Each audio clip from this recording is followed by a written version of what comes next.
Hello, Night Nation. Trey Strelko here. Welcome into the Sons of UCF Live. Spring camp continues for UCF football. Who emerges as Dylan Gabriel's top targets in 2021? And it's a walk-off thriller for the Knights softball team over the Alligators. Let's welcome in the Sons of UCF, Adam and Mike. Good to see we all got the memo on the uniform tonight.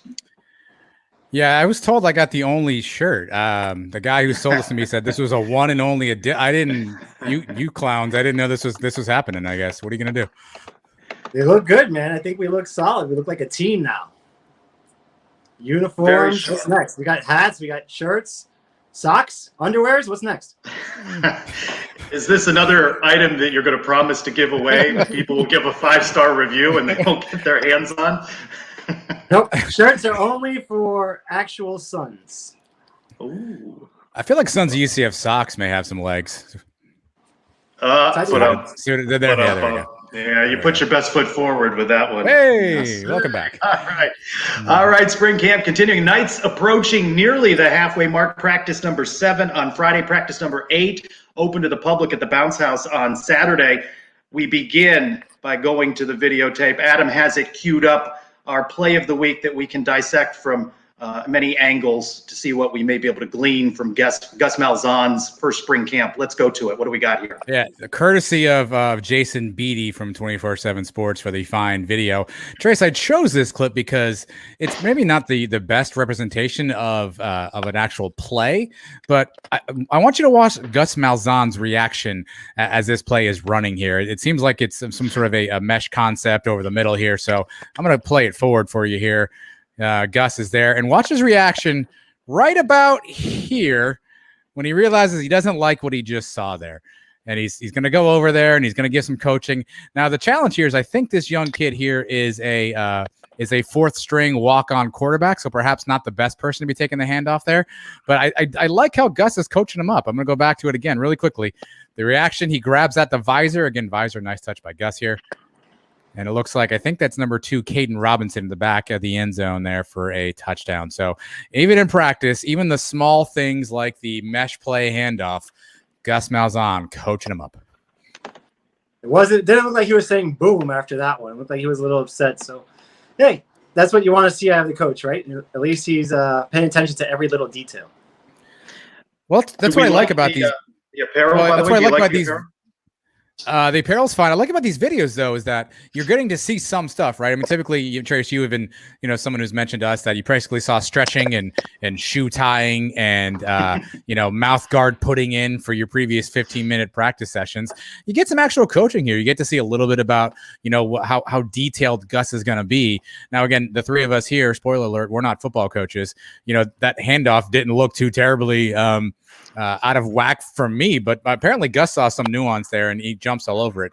And I think there's one thing that we've all kind of shied at the hypo regime is sort of the lack of detail of attention, right? And that showed off and offsides penalties and some of that stuff. And here we are at a simple walk-through practice in front of, a bunch of fools from the media, and Gus is in there coaching them up. I thought that was really telling to see. You really got a lot out of that helmet. I mean, the visor just adjusted in. Yeah. He could have just been scratching his head. Who knows? If you're not over analyzing spring football practice video, then what are you doing with your life? That's the question for UCF fans right now. Put it on the poll, somebody. If you're not over analyzing video, what are you doing with your life? I think Allen Iverson said it best when he said, "What are we talking about here? We talking about practice? We talking about practice, not a game. We talking about practice." And practice number 7, Friday. Practice number 8, Saturday in the Bounce House, open to the public, media with a 20-minute session that they'll get to look at the visor adjusting and other coaching by Coach Malzahn and his assistants. Good chance for folks who have not purchased season tickets to check out the Bounce House. UCF announcing today 90% sold out, less than 4,000 tickets remain, and it's just March, so several months to go. And we saw with the softball game on Wednesday night, attendance lifted now to 50% of capacity. So it does seem with the vaccine rollout that we could be moving in a direction of a full bounce house this fall against Boise State in the home opener. One of the players that media had access to midweek Wednesday was Kalia Davis, the defensive lineman. He opted out of the 2020 season, but he'll be back for 2021. And Adam, you just mentioned that attention to detail. That is something that Kalia mentioned on how spring practice is being run by Coach Malzahn. More attention to detail things. Like we do a lot more walkthroughs. We do a lot more going over the plays. So like when we're in live action, we don't miss an assignment. So we really we pay a lot of attention to details. There you go. Is it detail or detail? Because I don't know the difference there. But yeah, listen, you've heard that a few different times, and I don't know how to take that from a knock perspective on previous regimes. But let's just say this: it's going to be good to have Khalia Davis back. Big body on the inside. He played really well in the 2019 season. We've seen some of this practice video where he's just throwing some of the guys off him. It'll be great to have him back, a senior leader on the inside there. Obviously, we lost some depth up front with the guys who left us midseason last year. So Khalia Davis, a welcome addition, and I'm glad he's paying attention to details because we're going to need a big year out of Khalia Davis if we want to be successful up front. He's a huge addition to the team. He's got experience, and he's going to bring him in with the big cat and then give Draymond and those guys another year of experience. I think the defensive line's in for a big upgrade this year, and that's going to help every level of the defense. That'll help the secondary and the linebackers do their jobs better too. And one thing he said further on in the interview, Trace, we didn't cut the clip for, but there's two coaches for the line this year. There's a coach for the D tackles and a coach for the D ends. And he talked about how specifically it's different technique, right? There's different things you need to do if you're on the inside or the outside. And he pointed to that as a real positive that he was looking forward to having some specific position coaching, particularly on the line. Let's see if that plays off this year because we haven't had a ton of pass rush or a ton of pressures from the front four. Let's see if that strategy from Malzahn pays off. He also talked about getting into shape and mentioned that the last time he had real pads on was the Gasparilla Bowl. I mean, the whole 2020 year, all of COVID seems like lost in time, right? But that was the last meaningful game that he played in. So he said he's in shape, but football shape, of course, is a different matter. Our big question this week, one I asked on our Twitter poll at SignPez, who's the toughest player to replace for UCF in the 2021 season? Overwhelming here. Richie Grant, 75% of the vote. Marlon Williams also in there, 15%. Aaron Robinson was the third choice at 10%.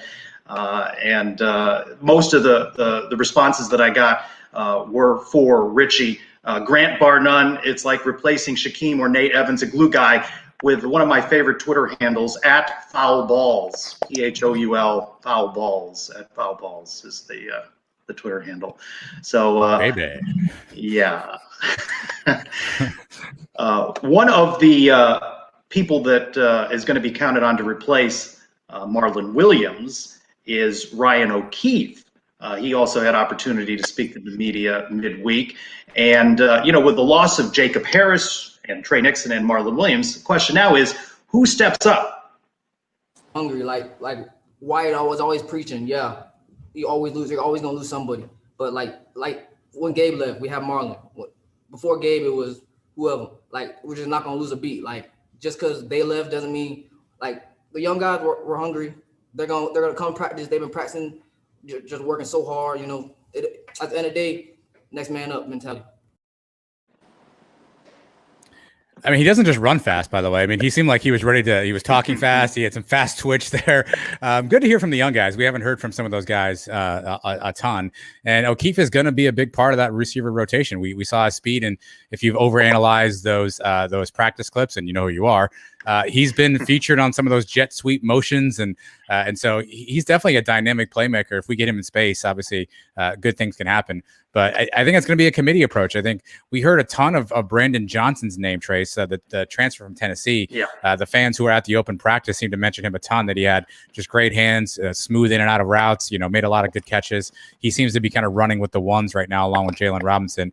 It seems like O'Keefe, Amari Johnson are kind of battling for that, that third receiver spot. But I think you're going to have a committee approach. Deontay Marks, we don't know what we have in him as well. But those are definitely big shoes to fill with the gentleman you mentioned. We talk about how we can be considered wide receiver U. I don't feel bad. I think we're going to be fine reloading at that position like we always have. The other thing that he said that I thought was interesting was the team, how it's come together in this whole process now. And he's even hanging out with defensive guys a lot more than he was before. Kind of speaks to what we always talked about, how it was two teams under Heupel. It was the offense and the defense, and those guys never really mixed with each other. Now everybody's in there mixing up together. Well, what inspired my question was reading a column by our first guest tonight, Joe Broback. He writes about college football for Sixth Year Sports and Underdog Dynasty, covers the AAC. You can find him at Joe Broback. And Joe, you mentioned in your most recent column that you thought Marlon Williams would be the most difficult person to replace for the Knights. Talk a little bit more about that. Yeah, I think when you guys were kind of just talking about, Jalen Robinson and Ryan O'Keefe bring a speed dynamic to UCF's passing game, but Marlon Williams was kind of that physical presence that, they really needed, kind of bring everything together. And I think a guy like that with his ability to make plays after the catch is not easily replaced. Now, you guys mentioned there's a lot of guys on the roster that are capable and very talented. Brandon Johnson's a guy that I really like to kind of fill that role. I don't know if he'll necessarily do the same things that Marlon did. Marlon made a lot of highlights where he's burying guys in the ground. And you don't really see that from wide receivers that much, but I think Brandon Johnson's a guy that's going to replace that production, make plays after the catch. He might not do it with his physicality as much, but he's definitely going to be a guy that I think is smooth in his routes, like you said, and a guy that can replace that physicality at times. Joe, if you write about UCF on the internet, it's no doubt that you are familiar with the UCF Twitter mafia. And so I imagine that there are a few people in your mentions wondering why Richie Grant and or Aaron Robinson were omitted from your top 10 list. Would you care to defend for those Twitter mafia members who are watching now who are ready to jump in your DMs with pitchforks? Oh man, well I haven't had any thankfully yet. It was tough to put together a list of 10 guys. I think you have to look at the talent that's returning for each team, and it's tough because Richie Grant was so good, and obviously he's killing it at the combines that he's at. Honestly, I debated between putting him or Marlon at 4. I could have put all 3 guys in. I just had to go with the top 10, but Richie's a guy that's, he's not a guy that's going to be super big at safety, but he is not afraid to throw his weight around. And he's a guy that I really enjoyed watching. Aaron Robinson is a guy that I was high on from the moment he stepped on campus. And his ability to play in the nickel for them early is so good. I just think they have so much talent returning that the gap might not be as big as people think. So I think that's mostly why I left them off. But very talented players, definitely worthy of a top 10 pick. I just didn't put them in. So I hope UCF fans can forgive me. I'm not saying they're bad players. They just didn't make the list at that time. We obviously talked about all the guys UCF has to replace, but you cover all the teams in the American. Which team in the American Conference do you feel has the most to replace going into 2021? I think it has to be Memphis, honestly. We just heard yesterday Taj Washington's leaving, and Calvin Austin and Sean Dykes are back at wide receiver, but you have to replace Brady White at quarterback. Technically, Kenny Gainwell just turned pro, so you got to replace that production. Memphis's running game was not what it used to be. And then you look at the offensive line. Obina Easy is gone. On the defensive side of the ball, O'Brien Goodson is gone. Joseph Dorcius is gone. TJ Carter leaves. So I think that's a team that loses a lot of key guys. They might not lose a ton, but they lose a lot of key guys, whether it's to the NFL or to the transfer portal. So I would say they have the most to replace this year. You did a podcast right after Gus Malzahn was named head coach at UCF. Now that you've had a couple of weeks to reflect on it, any change of opinion? What's your thought now about the hire, the right fit for UCF at this time? I think it's a great hire. I liked it. I mean, before, I think right at when UCF was getting dominated by BYU, I said, I tweeted something out like UCF head coach Gus Malzahn. So I like the fit from, even before Heupel was gone. I think the system will be a little bit different, but I don't think that takes away from what they're trying to do offensively, at least. And then, he's bringing in some transfers on the defensive side of the ball as well that I think will compete for starting spots and really make this team good. I still think it's a great hire. I think it's just going to look a little bit different. The biggest concern, obviously, is where does Dylan Gabriel fit in that offense? But I think it'll be better for him than last year, where they're just taking a bunch of shot plays where they're just telling Dylan, hey, read one read, and then if it's there, chuck it up and let your guy go get it. Or if not, just take off and run. I think this will be a little bit different, and it'll show what Dylan can do as a runner, but also as a passer. Joe, it's probably no surprise where my allegiance would lie personally, but I think at this point, Cincinnati is probably still the favorite in the AAC until somebody knocks them off the throne. Do you agree with that assessment? And if so, who's the I guess the natural challenger for Cincinnati this year? Yeah, I agree. I think Cincinnati is definitely the team to beat. I don't really see why anybody would think otherwise. UCF kind of took a step back last year, but I think they're one of the challengers. I think a team that we'll be talking about more as the offseason goes on is SMU. Now they have to replace Shane Buechele, but they have a ton of talent offensively. If they can figure a few things out defensively, I think that's another team that's up there. But I think, UCF, Cincinnati, and SMU are going to be the top three teams. And I think UCF and SMU will be the two main challengers this year. Gus Malzahn came in his press conference and said that he's going to have this team in the college football playoff in the next few years. Do you believe it's even possible? What does a team from the AAC actually have to do? Or can the AAC do anything? Is it going to take them adding teams like Boise State or BYU to get the respect that it needs to get a team in the playoff? Yeah, I don't even know if adding Boise State and BYU is enough. And that's not from what I think. I think that's you have to look at it. What does the committee think? I don't think adding those two teams will do enough. I think it elevates them to a certain degree, but I don't know if it elevates them enough to get in over, a Power 5 team. I think the committee spoke loud and clear this year when they didn't put Cincinnati in. Even in 2017, the committee said that the AAC just isn't good enough right now. And I disagree. I think this is a conference that's very good that can compete. I mean, Cincinnati just was competing with Georgia in 2017. UCF beat Auburn, who beat Georgia earlier that year. And I just think this is a conference that can compete. And you just have to change the narrative surrounding this conference. And I think that takes a little bit of time. And obviously, I don't know when the contract is up for the playoff. Actually, I know it's a few years down the road.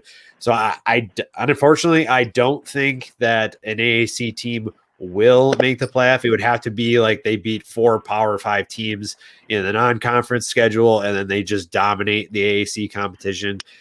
I don't see it happening. I want it to happen. I think it's great for the sport. But I don't see it happening with everything that is set up the way it is right now.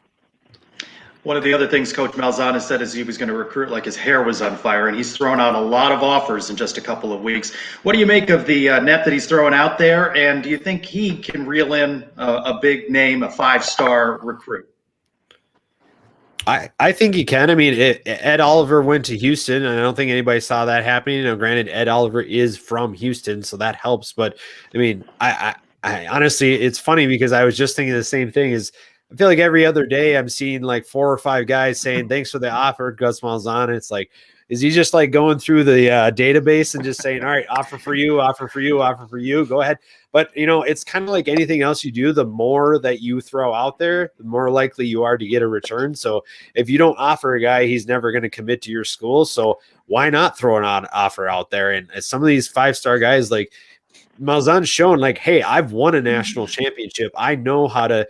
I coached Cam Newton. There's guys that he has in his resume that he can say, hey, I can get you to where you want to go. And we've seen that happen at the AAC level at other schools too. And I think that's going to be a really helpful thing for Malzahn. I think that he can snag, a 5-star recruit here and there. And that also will lead into the previous question of, the narrative surrounding this conference is that, they can get the talent that everybody else can. And, the more offers you get out, the more likely you are to get one of those guys. All right, Joe, well, I'm willing to put my fandom aside to tell you that I know Cincy's probably the leader in the clubhouse. I am not willing to put my fandom aside and tell you that I think Desmond Ridder is better than Dylan Gabriel. Am I correct or incorrect?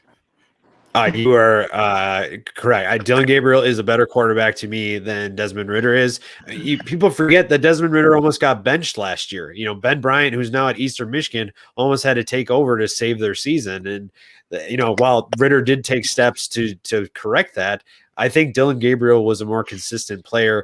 And I think we're going to see now that I think he's in maybe a little bit better system where he's actually able to go through his reads, go through his progressions, show off his athleticism as well. I think that we're going to see a much better quarterback. I think Dylan Gabriel is a top 3 quarterback in all of college football, and he's definitely by far better than Desmond Ridder. What do you think of the job Mike Oresco has done in the American? Do you think he has done enough to elevate the conference to where it needs to be, or what can he do to actually put us in a better position? I think the tough part is that, like I said before, there's only a certain place that he can go. He can only bring this conference so far until people actually realize that what he's saying is actually factual, and that, mostly that has to do with the college football playoff. He's said some things in the past that are, very controversial in the college football world, but you have to say those things to start making some moves. And I think overall he's gotten to them to a point where he's shown people, like, this is the conference that can compete with the big boys. This is the conference that can compete for a national championship. And it's just a matter of time before he convinces one or two people that are high enough up to let this conference have a chance. And I think overall he's done a pretty good job. He's saying the right things. With everybody, there's always things that people would like him to do better, but I think he's being a good advocate for this conference. And, hopefully eventually we get to a point where, they're given a fair chance to compete for a championship that they actually deserve to compete for. Well, to carry on from that, as we wrap up here, do you think the lower half of the league in football has done what it needs to do to keep making progress? Cincinnati's made a name for itself in recent years, of course, UCF, but there still seems to be some work to do to continue to close that gap with the Power Five. Yeah, I think so. You look at, UConn's obviously gone, and they were, an easy win for pretty much everybody. But then, like, ECU's struggled over the last few years. USF obviously, is not what it used to be. Even like a Tulane is getting better, but they, I think, need to take a step forward. Houston is definitely a team I think has been a disappointment the last handful of years. I think they're back on the way up under Dana Holgorsen, but yeah, I think the bottom half of the conference, there's definitely a big gap between that and the top. And I think more depth in general will be better. You still need, I think, a top team to be undefeated and whatnot, but I think overall it's the bottom half definitely needs to do better. And Joe, let folks know where they can find all of your content and where you are on social media. Yeah, you can find me on Twitter at Joe Broback, and you can find my work at Underdog Dynasty, and that's at Underdog Dynasty on Twitter, and then 6 Year Sports at 6 Year Sports on Twitter, just like it sounds. We appreciate you jumping on with the Sons of UCF, and we hope to have you back on as we get closer to the start of the 2021 football season. Awesome. Thanks for having me, guys. Thanks, Joe. So, Adam, to your point, still goes through Cincinnati until somebody takes it away from him. Yeah, I mean, I don't think you can argue that. Obviously, they were a better team than we were last year. It's a new year this year, so there's certainly things that can change about that. But I mean, I'm always of the belief that if you want the crown, you got to go take it. So we're gonna have to go take it from Cincinnati. Not saying we can't, not saying we won't, but I think we have to make sure that we understand sort of that's our mantra this year is they have something that we want back, and Gus and the boys need to go get it. It's not like Cincinnati has dominated for a long time. They won it last year. They have not won consecutive ones. The last team to do that was us in 17 and 18, and we did it in 13 and 14. So, I mean, yes, they are a good team, but let's not act like they're unbeatable. I think we got a shot. If the pattern continues, it was Memphis losing to us in the championship game, then they beat Cincinnati. Then it was Cincinnati losing the championship game, and then they ended up winning. So that pattern goes, it'd be Tulsa to win it next year. But Tulsa's losing their quarterback, they're losing their star linebacker. I don't see them making another run. So it's going to be wide open for us again to get back in there. Well, Trace, let me ask I was just going to say, I think you're just a little salty about Cincinnati because that noise penalty did so well in the March Madness bracket. Well, let me ask a hot take question, Trace. Was Cincinnati better than us last year, or did they outcoach us last year? Well, you're talking to someone who thinks that Josh Heupel was outcoached in back-to-back years by Cincinnati and Tulsa. As you've talked about on the podcast, no one ever said Josh Heupel threw something at them that they weren't expecting, but it seemed like every other game Josh Heupel was saying, we didn't expect to see that. So I credit the coaching.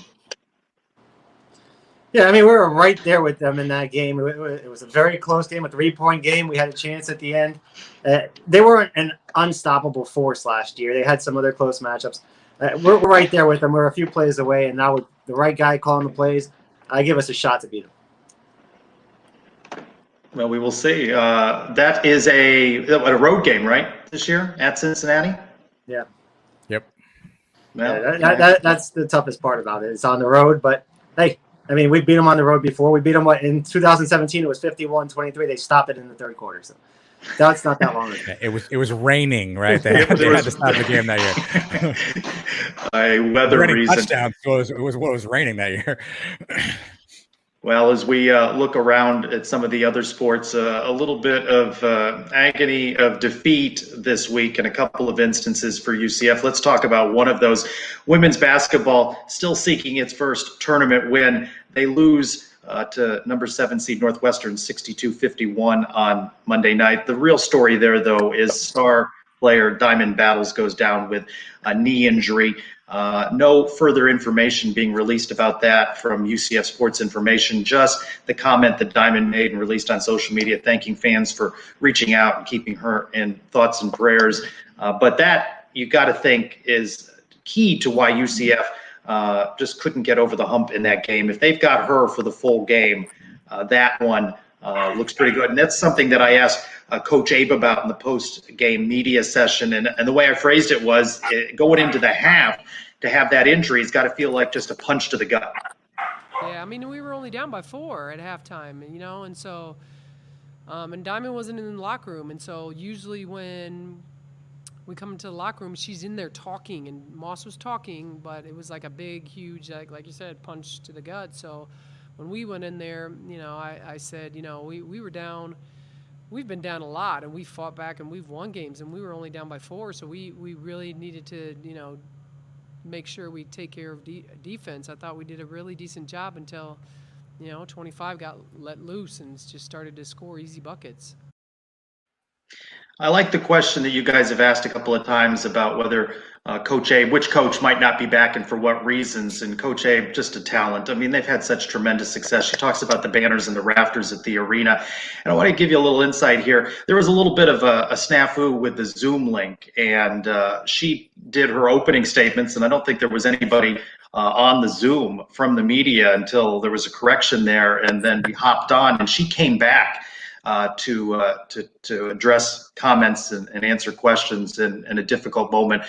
And she would go on to say that, as much as she's a coach there, she's also a mom figure, and she's got a player under her care that's injured and hurting and missing the rest of that game, and an uncertain future, obviously, with a leg injury, a knee injury. And so credit to her for stepping up and speaking to members of the media for a second time in a post-game press conference.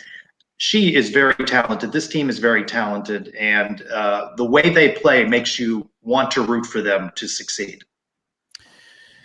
Yeah, I mean, you talked about the injury to Diamond Battles, and not only do you lose, your best player, frankly, right? But you also got to think about the rest of the team and seeing, somebody go down, and now they have to step up. And now in a close game, it's so important to execute the way that you know how to execute, and where your teammates are going to be, what they're going to run, and all of a sudden it's a new group, and maybe they're not used to each other, and they're used to maybe looking over at Diamond to take control and maybe make a tough basket. So I think that the reverberation of that injury, I think, was probably just too much for UCF. Again, give Northwestern credit; they found ways to score and to put the game away.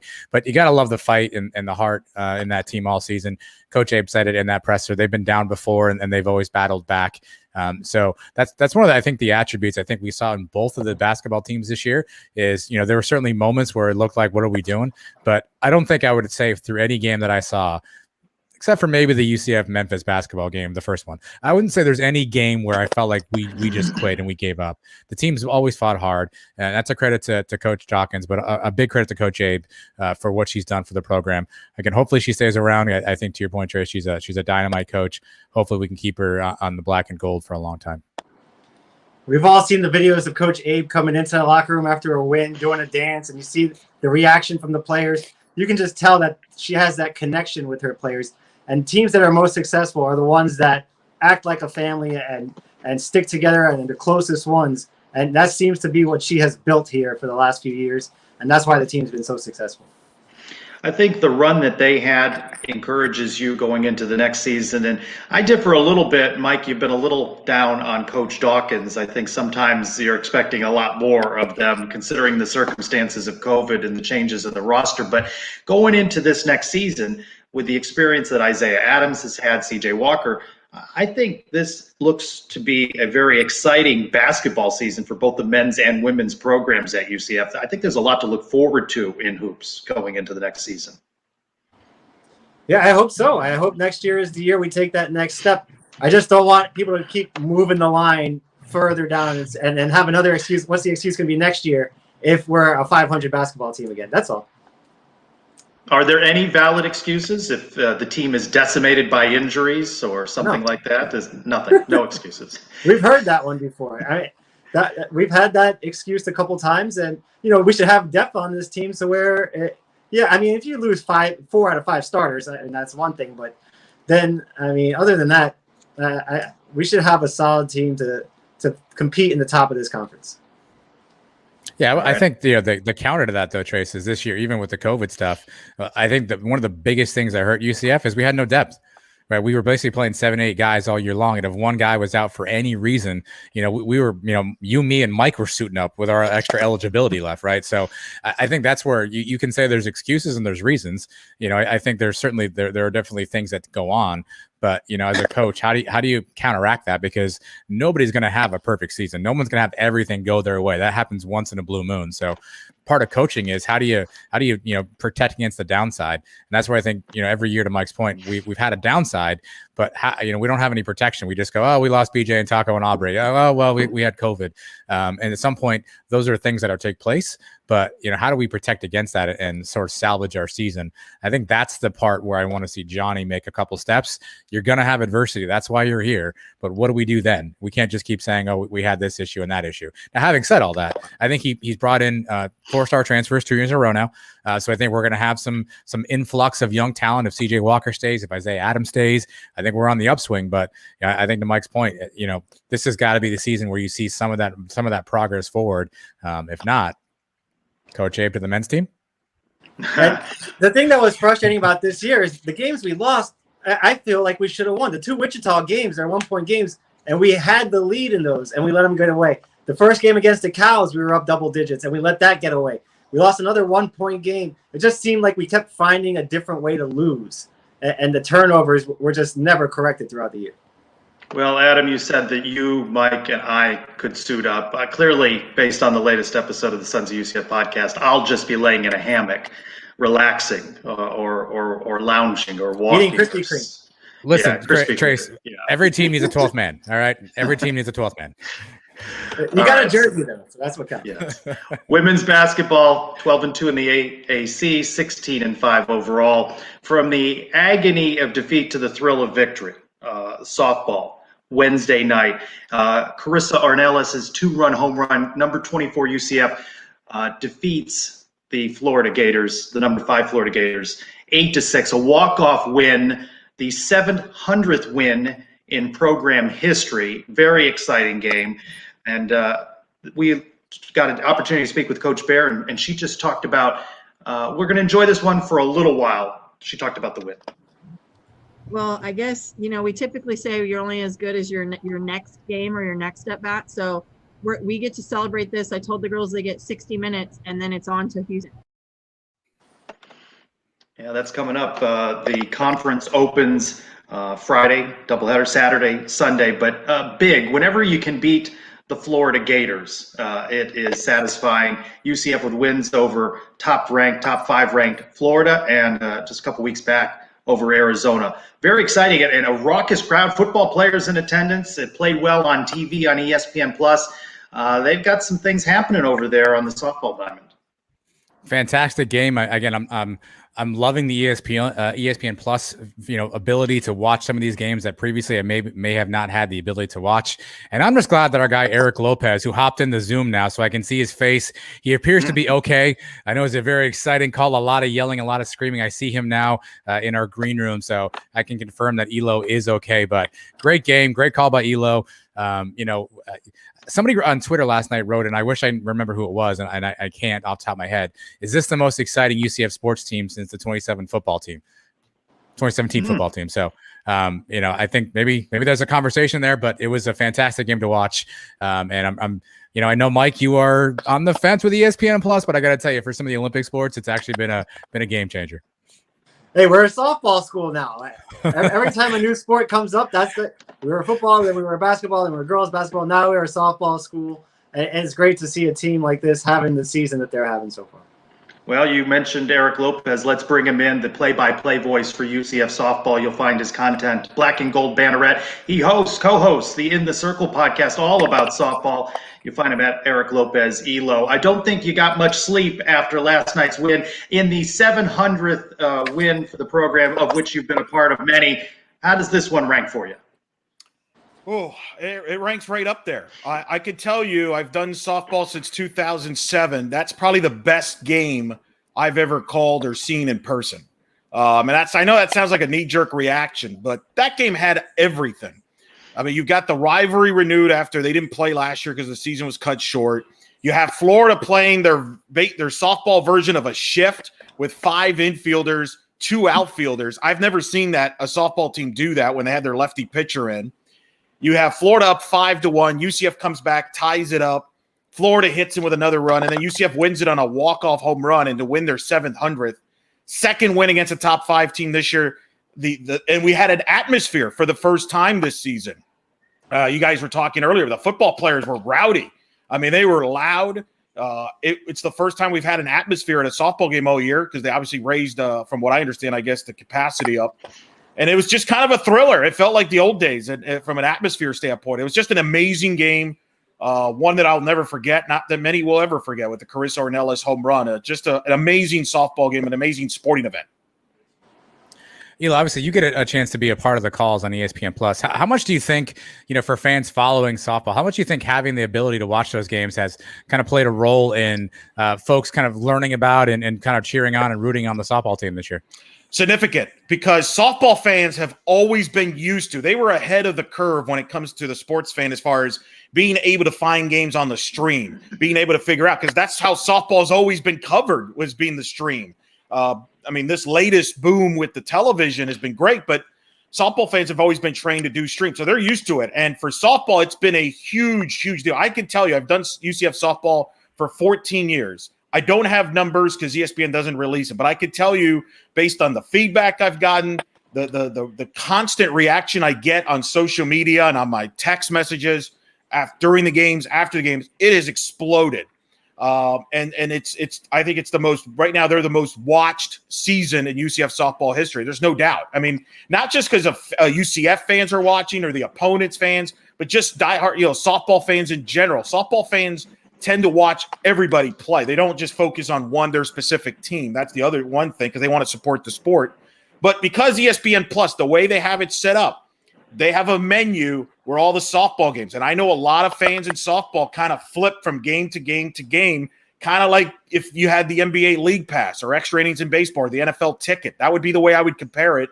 And we're getting a lot of eyeballs, and we're getting eyeballs from important people in the sport. I've been blown away by the amount of coaches around the sport, executives in the sport, casual fans that don't follow the sport closely are watching. It's been overwhelming. It's been a remarkable boom for this program without question. And heck, we just saw it. ESPN put the Carissa Ornelas walk-off home run as their number 3 top play of the night. You do a great job doing the softball games. Watching those highlights gives me goosebumps with hearing your calls all the time. I know you can't anticipate a walk-off home run, but you did the see you later. Since we were playing Florida, did you ever think about adding the alligator into the call? I did think about it. I will give you a quick story about that. So when I started doing softball, my first regional with UCF was 2008. I met the Florida radio guy at the time. It was a student, Adam Schick. He ended up doing 10 years of Florida softball. His call was, "See you later, Gator." I used to have to hear that all the time when UCF played at Florida. So in a way, it was kind of paying homage to him a little bit. I decided not to go the Gator. I just said, "See you later," basically, "See you later tonight" kind of deal. But that kind of, I didn't really plan on saying that. It just kind of came out of my mouth. But, you know, I wasn't expecting Ornelas to hit the 2-run homer. I was just hoping she'd get a fly ball out to get the winning run in. The fact that she hit the 2-run homer was incredible. But, you know, when I make that call, I was like, wow, all right, I better just leave it here. And then, you know, I make the call where she hits the walk-off to beat the Gators and everything. And then I said it's a great to be a night on a night here like in Orlando, I think is what I said. So it was a great night to be a night. That would be the way I would say it, an incredible night. So that's kind of goes into the background of my call there. Really was more of a tribute to a friend of mine you helped me get into softball play-by-play, who I respected, and some of them my peers, like my boy Jim Nance, who's reportedly re-signing with CBS today. I'm pretty fired up here. Between that and Victor Oladipo to the Heat, it's been a good day for us, Adam. I'm just saying. Actually, not. We're down by 1 to Portland right now. It's early. We'll figure it out. UCF 20-6 as conference play gets underway on Friday. The big wins over Arizona and last night over Florida. Dropped 2 out of 3 at South Carolina. How do you grade the team through 26 games? I would say A-. The offense is tremendous. Top 10 in batting average, top 15 in runs scored. It's picked up where it left off last year. Some people wondered if it would continue. They scored 8 runs against the Florida pitching staff that coming into that game had a 1 ERA, which was 6th best in the country, and they hit Florida. That's the most runs UCF's ever scored against a Florida team in the history of that rivalry. So their offense is legit, led by Georgia Blair, who has 10 home runs. Their pitching is good. I think the one question is the depth of the pitching. You know, you have Aaliyah White, the all-time record winner in wins. You got Gianna Mancha, who beat Arizona, was the national pitcher of the week. But remember, the American this year is going into a 4-game series. So arms are going to be important. And Brianna Vasquez, who was kind of their number 3 last year, has struggled a little bit this year. If they can get her going, that's a huge step for this team, because I think it turns them into a top 25 team and possibly a top 16 team that could be possibly in the mix to host and win the league. That's how important I think she could be if she could give them some innings. But I think so far it's been, I would say, an A-. I would say that I think they feel pretty good. And the way they bounced back after losing the first 2 to South Carolina to beat them 10-4, I think showed a lot for this team. And it was something they needed, a little adversity there, and they responded. Elo, a lot of season left to go, of course. But do you think this is the team that can make some noise in the postseason?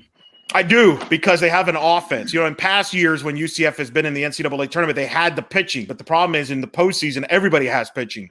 So a lot of times it comes down to timely hitting, and that's where sometimes UCF would fall short, especially if they played Florida at their backyard in Gainesville. That would be the storyline a lot of times. And that was what's so fascinating about Wednesday night's game. For many years, the national narrative and storyline as they focused on Florida and UCF was UCF's pitching against Florida's dynamic offense. Well, the roles were reversed on Wednesday night. It was UCF's offense dynamic against Florida's pitching, and UCF's offense won that battle. So I think that was a loud statement from a postseason standpoint, because this team can win different ways. They can win a 1-0 game, a 2-0 game, but as they showed on Wednesday night, they can also win an 8-6 slugfest. We've already beaten the number 2 team in the country. We've beaten the number 5 team in the country. I think a lot of us expect the team to, like you said, compete for the conference championship. What other teams in this conference do we have to worry about that's going to be the toughest matchups for us? I think a couple teams come to mind. Wichita State. They're very similar to UCF in that they have a dynamic offense. They're very explosive. They don't have the pitching depth that UCF does, but they have a good lefty in Bailey Lang. But they have a very talented offense. They come to UCF the weekend of April 17th. I think that's very significant there. I think those are the 2 best teams right now in the American. Then you got South Florida. Georgina Corrick's the best pitcher in the league. They're the defending champions. They win differently. They win with pitching. Do they have enough offense? But they're always a threat as long as they have Corrick there. I think those are your 3 main contenders for the conference title this year. And I think, keep in mind, UCF gets to host both of them. For UCF, though, they got to focus right away because they got Houston, who's a young team that's up and down. They play to their level of their competition. What that means, they've beaten top 25 teams. So even though they've had some questionable losses, they're capable of beating good teams. So I think the American, which is ranked 5th, by the way, according to the RPI, they're the 5th strongest conference in college softball. It's going to be a challenge with a 4-game series. I don't see too many sweeps. If you can get them, that's like an extra bonus. But I think the goal is to win 3 out of 4. That's your goal. Try to win that and get yourself in position. This program hasn't been to the tournament since 2016, hasn't won the American since 2015. I know that's their goal, is to accomplish both of those. So ranked 5th is a league Power 5 then, right? That's correct. For softball. You mentioned the 4-game series with Houston. What do you think the challenges are with that, right? It's hard to sweep 4 games. How do you think this, what are you looking for over these 4 games? And how do you think it'll play out?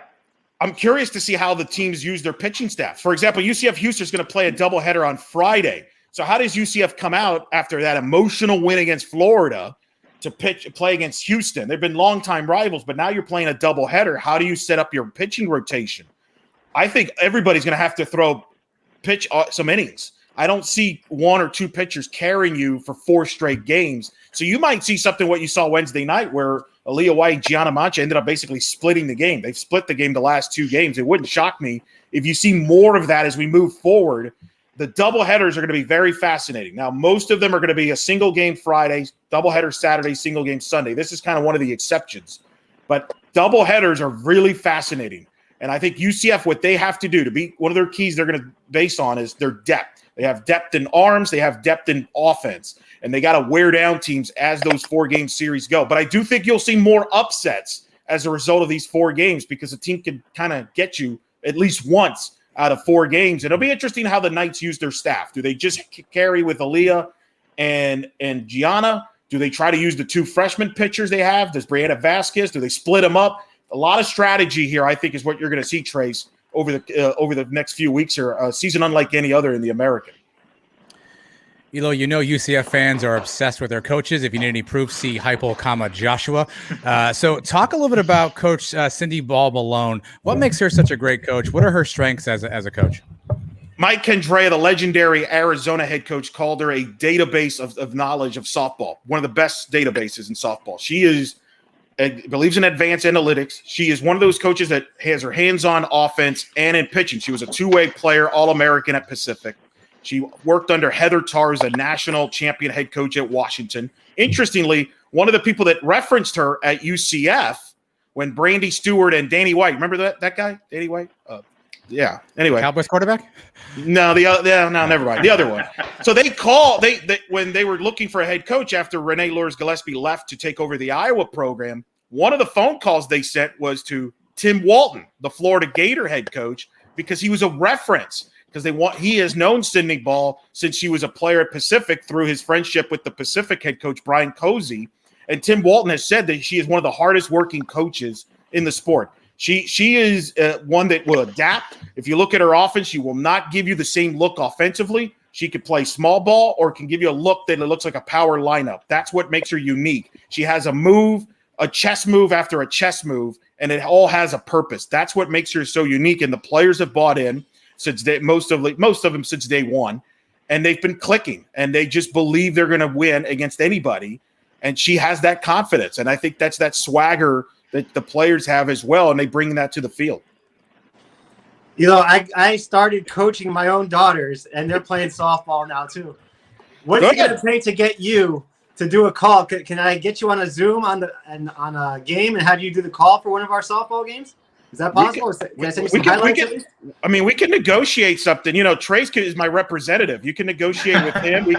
We could work something out here. I mean, Joe Buck during last offseason was doing some calls for people, so I think we could work something out. All right.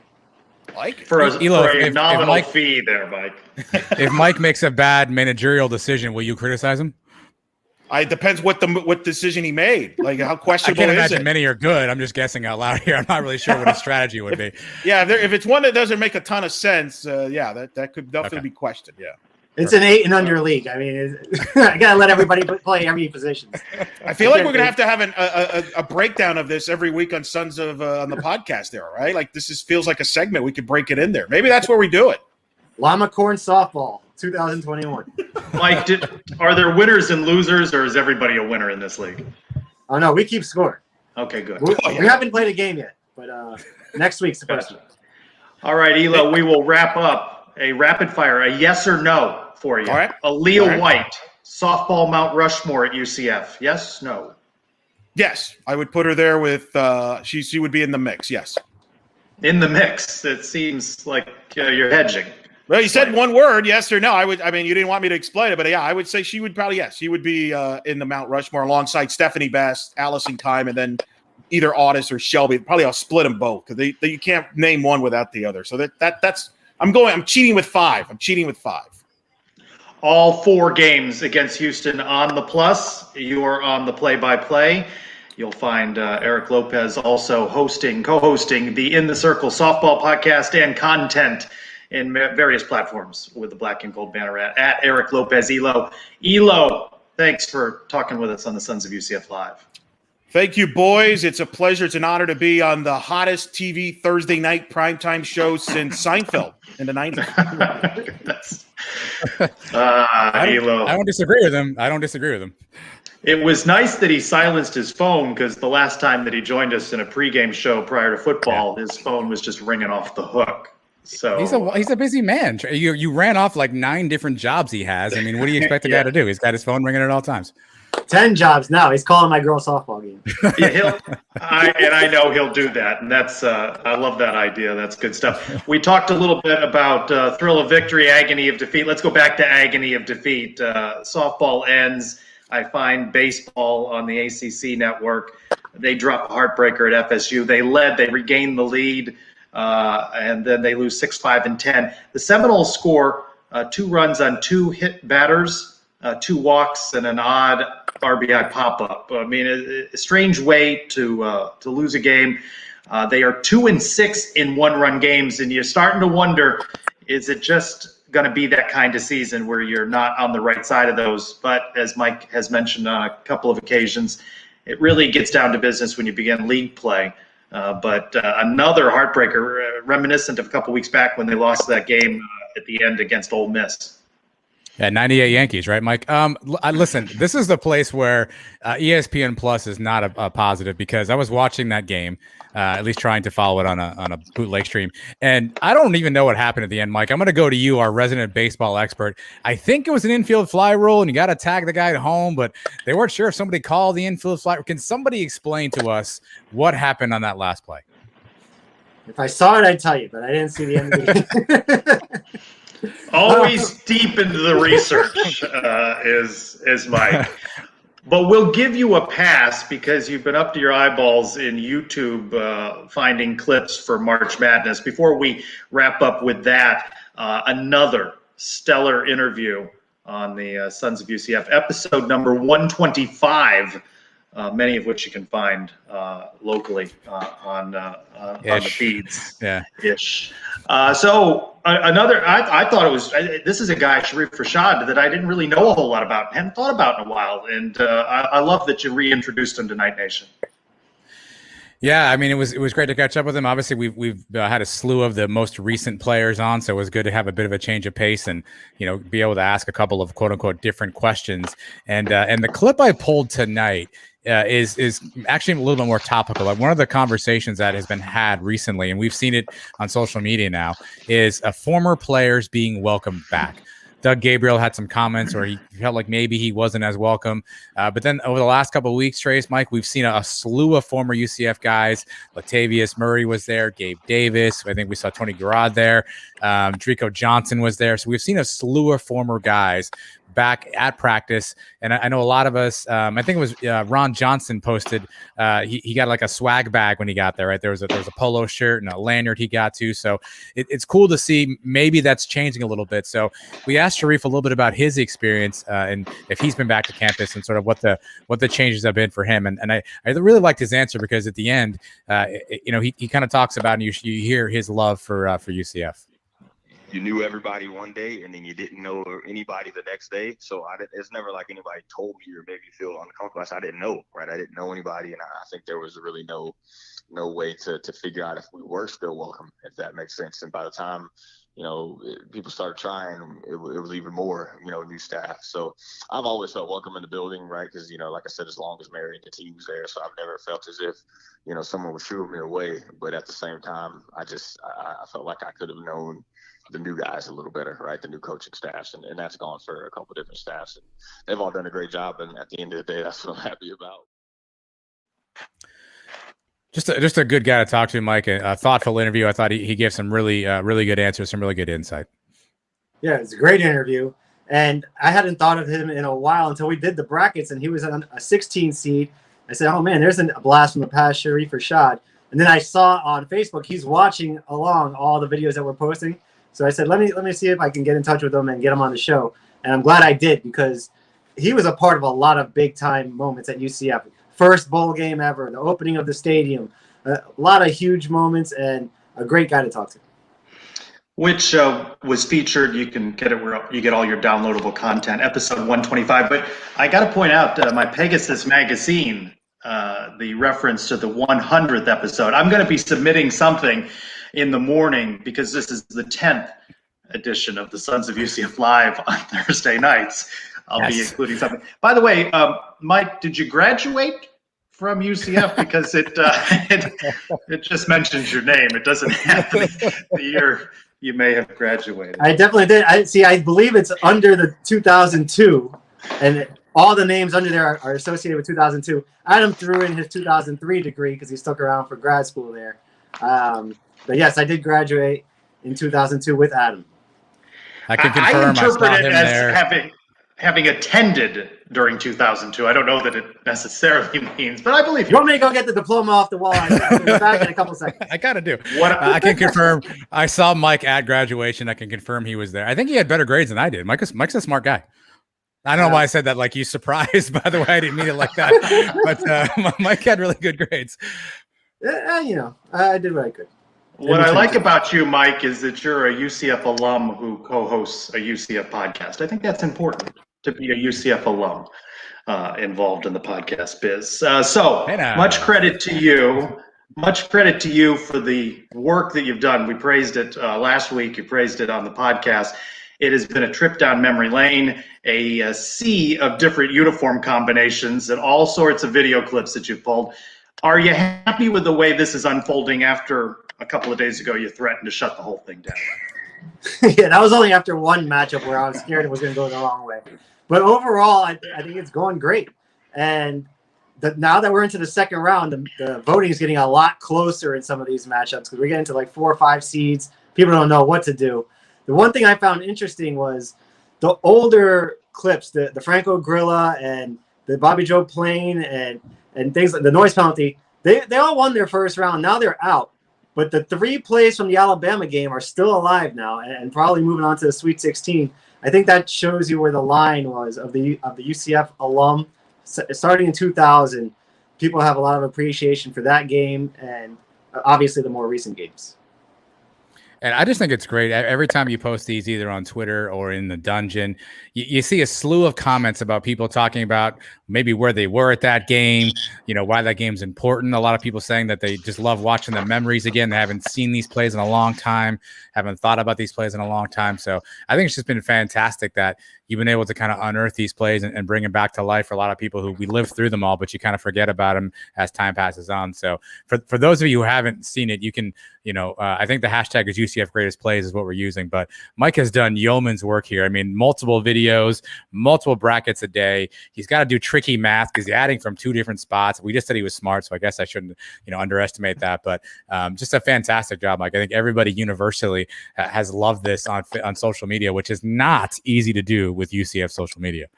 Thanks. Yeah, talking about comparing the polls, I'm glad I did that because if we get a tie on Twitter, we need something to break that tie. The dungeon has broken that a few times, and sometimes they disagree.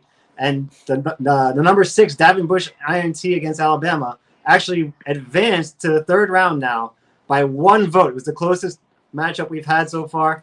They outscored in the dungeon by like 22, and they lost on Twitter by 21.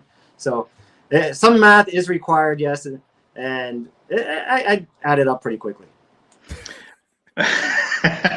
Well, these will continue at UCF Mike 1. Mike, happy anniversary to you. I heard reference to that during Sons number 125. Congratulations to you and your wife, and have a good weekend away. A shout out to @StatBoy Drew, who praised us on Twitter saying, "These guys do amazing work."